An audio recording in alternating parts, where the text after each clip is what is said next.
Welcome back. फिर से आपका सुबह सुबह स्वागत है आपका इनसाइड क्लासेस बाय विशाल सर। अब हम जैसे दो लेक्चर की बात हम किए थे डायमेंशन एनालिसिस पर, अब हम उसके आगे आपसे उस दिन कहे थे कि अब आज हम आपको डायमेंशंस का यूज बताएंगे। तो उसमें डायमेंशंस के यूज में फर्स्टली जो दो वीडियो नहीं देखे हैं पिछले दो लेक्चर देख कर आए, ये चीजें ज्यादा समझ में आएंगी। उसके बाद यूजेज ऑफ डायमेंशन में पहला जो यूज हमारा होगा वो होगा किसी समीकरण की सत्यता की जांच करना।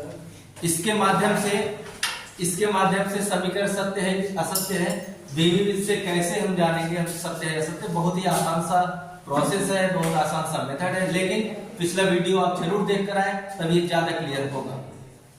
आइए स्टार्ट करते हैं। तो किसी समीकरण की सत्यता की जांच करेंगे और हमने कोई इक्वेशन एक कंसीडर कर लिया। आपको इक्वेशन ये पता होगा s बराबर ut plus half eighty square, जहां पर यस आपका जो है वो डिस्प्लेसमेंट है, u जो है वो आपकी वेलोसिटी इनिशियल वेलोसिटी, t जो है आपका टाइम है, a जो है एक्सेलरेशन और t फिर भी क्या आपका टाइम है। अब हम करते क्या है कि जब किसी भी इक्वेशन को हमको चेक करना होता है ये सत्य है कि असत्य है, तो सबसे पहले क्या आप देखते हैं जितने भी टर्म इसमें लिखे होते हैं उन सभी टर्म में प्रत्येक टर्म की डायमेंशंस लिखते हैं। प्रत्येक टर्म की जब डायमेंशन लिख देंगे उसके बाद होगा क्या, उसके बाद ये होता है कि यदि प्रत्येक पद की विमाएं हमारे समान होती हैं तो समीकरण सत्य होगा अन्यथा असत्य होगा। तो इसलिए हम आपको पहले बताएं कि जो यस हमारा है वो डिस्प्लेसमेंट है। तो इसमें कितने टर्म है, एक टर्म हो गया आपका यस, एक टर्म हो गया यूटी और एक थर्ड टर्म हमारा हो गया हाफ एटी स्क्वायर। तो उसके बाद अब डायमेंशन यस की, फिर यूटी की, फिर हाफ एटी स्क्वायर की डायमेंशन हम निकालेंगे और तीनों की डायमेंशन यदि सेम होती है, मतलब तीनों टर्म की विमाएं यदि समान होती हैं तो समीकरण सत्य होता है, अदरवाइज समीकरण आपका असत्य होगा। चेक करते हैं। तो सबसे पहले हम डायमेंशन ऑफ यस की बात करते हैं। Displacement different types of length इसके पहले वाले लेक्चर में बताया जा चुका है, तो इसकी डायमेंशन यल हो गई। उसके बाद डायमेंशन ऑफ यूटी निकालेंगे। u is the velocity here, we know that the dimension of velocity is equal to lt की power -1 and multiply by t because t is a fundamental quantity and the dimension of time is t, then we know that this ये हम यहाँ निकालेंगे। उसके बाद dimension of half eighty square lt की power -2 t की power 2, इसको हम ऐड कर देंगे तो हमारा l मिलेगा। इसका मतलब हम यहाँ से ये देख लिए कि जितने भी पद हैं उन सब पद की विमाएं क्या है, समान है। तो अतः हम कह सकते हैं अतः समीकरण क्या है हमारा, सत्य है। अतः समीकरण सत्य है। ये हमारी बात सही हो गई। हम प्रूफ करने का तरीका जान गए कि कोई भी इक्वेशन सही कब होती है कब गलत होगी, वो हम क्या करेंगे, जितने भी टर्म दिए हैं उस टर्म में हम उसकी डायमेंशंस लिखेंगे। डायमेंशंस लिखने के बाद प्रत्येक पद की विमा हम चेक करेंगे सही है कि नहीं। अगर प्रत्येक पद की विमाएं सही होती है तो हम समीकरण को सत्य मान लेते हैं। जैसे आइए दूसरा देखते हैं। दूसरा मान लीजिए एक इक्वेशन लेते हैं कि v बराबर u प्लस एटी स्क्वायर। वैसे ये जानते होंगे आप लोग v बराबर u प्लस एटी है, लेकिन आपको ये चेक करने के लिए बता रहे हैं v से कि कैसे हम इसको जानेंगे कि ये सही है कि गलत है। तो सबसे पहले ये आपकी वेलोसिटी, ये आपका एक्सेलरेशन, ये आपका टाइम, ये आप लोग जानते हैं। तो डायरेक्ट हम विमा लिखते हैं lt की पावर -1, ये भी lt की पावर -1, यहाँ पे आ जाएगा lt की पावर -2 और ये t का आ जाएगा lt square, sorry t square. अब lt की पावर -1 l इक्वल lt की पावर -1 प्लस lt की पावर -2 प्लस 2, इधर हो जाएगा lt की पावर -1, ये हो जाएगा इक्वल lt की पावर -1 प्लस lt की पावर 0। t की पावर 0 की वैल्यू होती है 1, तो यहां हो जाएगा lt की पावर -1 इक्वल lt की पावर -1 प्लस lt की पावर 0। जब 0 हो जाएगा इसकी वैल्यू 1 हो जाएगी, एल टी की पावर -1 इक्वल एल टी की पावर -1 प्लस एल टी की पावर सॉरी एल।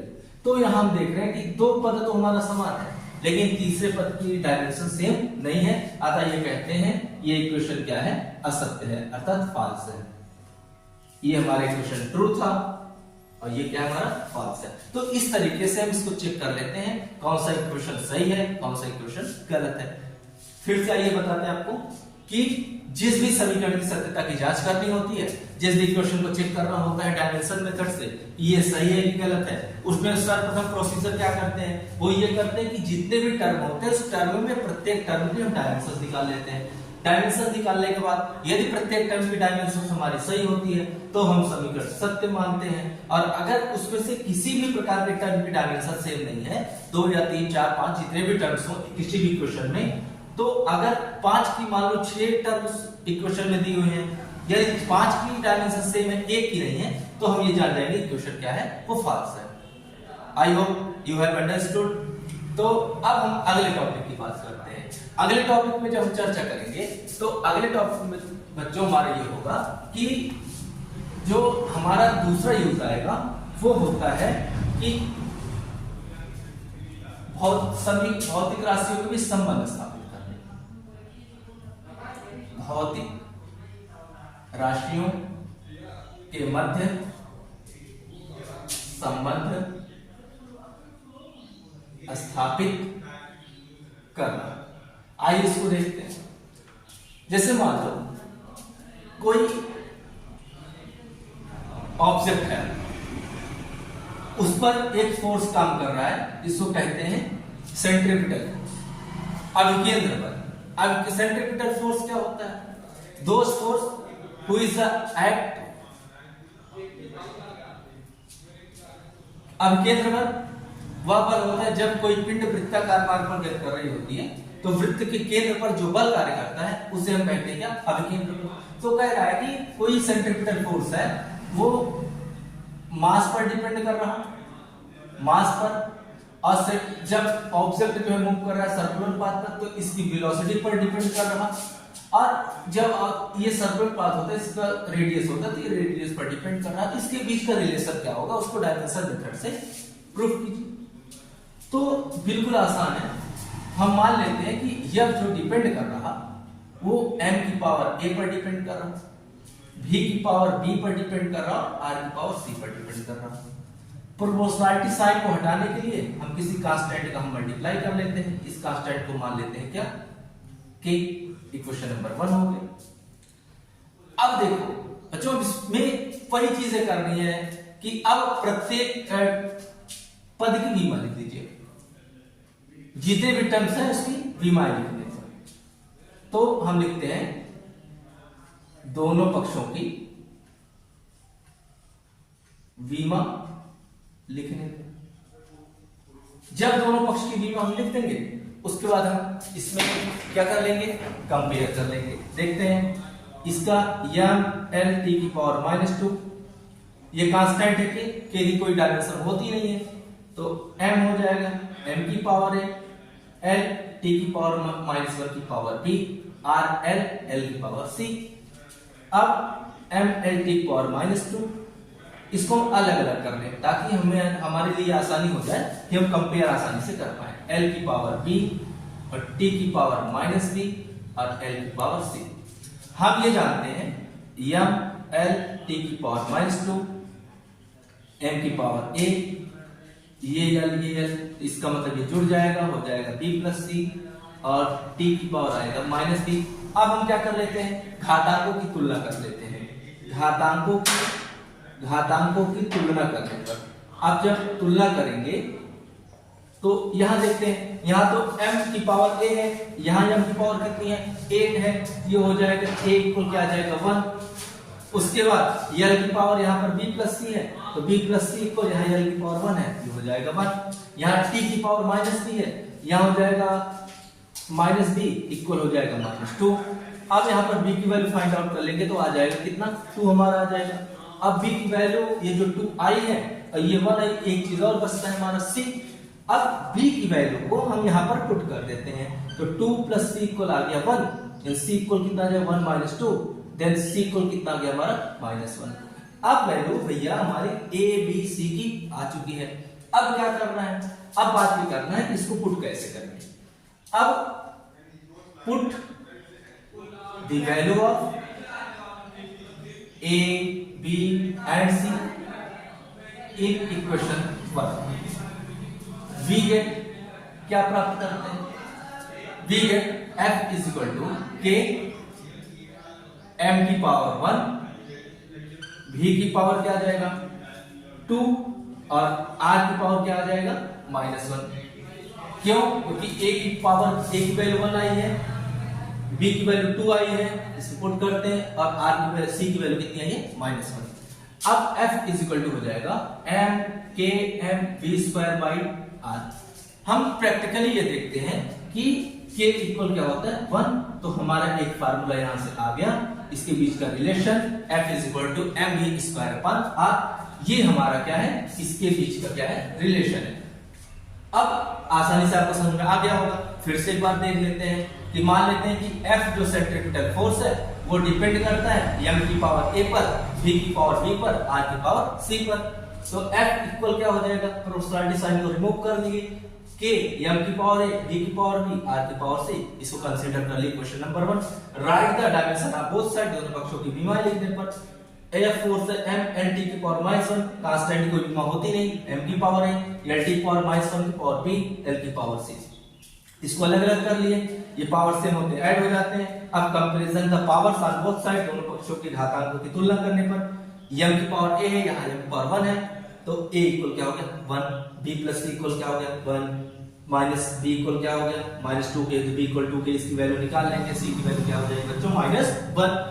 तो बहुत आसान सा मेथड है। अब इसको क्या करते हैं, इसकी वैल्यू को हम यहाँ पर पुट कर देते हैं, तो k equal f equal k m की पावर 1, b की पावर 2, r की पावर -1, इसको नीचे लेके चले आए आपको, और k की वैल्यू इन प्रैक्टिकली यदि देखते हैं 1 होता है, तो m v स्क्वायर बाई क्या हो गया 2 हो गया। ये आपका इसके बीच का रिलेशन है, तो कोई दिक्कत नहीं होनी चाहिए, इसको पढ़ते रहिए अच्छे से। और सेंट्रीपिटल फोर्स मतलब कोई अगर सर्कुलर पाथ पर कोई बॉडी मूव कर रही है तो उसके सेंटर की तरफ इस तरफ दाएं बाएं ऊपर नीचे से जो फोर्स एक्ट करता है, ये कोई सेंटर मान लेते हैं, वो यहाँ पर फोर्स, यहाँ पर फोर्स, यहाँ पर फोर्स, यहाँ पर फोर्स, तो जो फोर्स एक्ट करता है उसी कहते हैं हम सेंट्रीपिटल फोर्स। और इन डिटेल फॉर्म में सेंट्रीपिटल फोर्स का भी डेरिवेशन आप जो है सर्कुलर मोशन फिजिक्स में पढ़ाया जाएगा, तो उसमें आप लोग इसका अच्छे से पढ़ाई करेंगे, अच्छे से अध्ययन करेंगे फिर से। अब ये दो मेथड आपको बताएंगे, पहला समीकरण सत्यता की जांच आपने सीख लिया, उसके बाद हम ये इसके बीच रिलेशन कैसे स्थापित करेंगे वो हम जानेंगे। अब हम अगले लेक्चर में आपको बताएंगे कि एक पद्धति के मात्रक को दूसरी पद्धति में कैसे बदलते हैं और विमाओं के दोष क्या है, फिर उस पर अच्छे क्वेश्चन। तो आप पढ़ाई करते रहिए। एक बात का जरूर ध्यान दीजिए कि अभी हाल में ही नीट का सिलेबस चेंज हुआ है, नीट का सिलेबस चेंज हुआ है। आईटीज देने वाले या नीट देने वाले जरा उस पर स्पेशली नीट देने वाले जरा देख लीजिएगा, नीट के सिलेबस में कुछ चेंजिंग हुई है, तो उसको आप लोग देख सकते हैं और पढ़ाई करते रहिए, क्योंकि समय के पास इतना समय नहीं है कि आपको वो दोबारा समय दे, मौका आपको बार बार नहीं देगा। तो जितना हो सके माँ बाप के सपनों को साकार करने के लिए आपको आगे आना पड़ेगा।